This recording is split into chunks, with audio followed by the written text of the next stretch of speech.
I want y'all to think, yo. I just want y'all to think. I really want y'all to think. I really want y'all to just listen objectively. Listen to these people and listen to the people that's telling you this and listen to their message. Even if they running with the ab of original or way off of original, or they talking about they a Niiji. What the hell is that?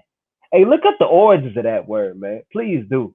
Cause you gonna might find out it may pertain to the Mongoloids. And it's some foreigner stuff. Cause ain't no ancestors call us that. The frick is that stuff, man. And even too with these symbolism and celebrities going off with, I see Rainstorm. It looks like he's in the chat. He's saying about what Godfrey talking about. We black. Godfrey. I think he's a culture thief because I really think this is something with America. I'm gonna make it quick, but this is something with America as far as this is the richest continent. This is the richest culture. He's thinking of Nigerian. He's a Nigerian, but it seems like he's clueless to what goes on in Nigeria. He never spoke about no Nigerian war or whatnot. He don't speak about that. He come over here to be a comedian, I guess, to laugh about y'all jokes and y'all politics and act like he American. Boy, you African.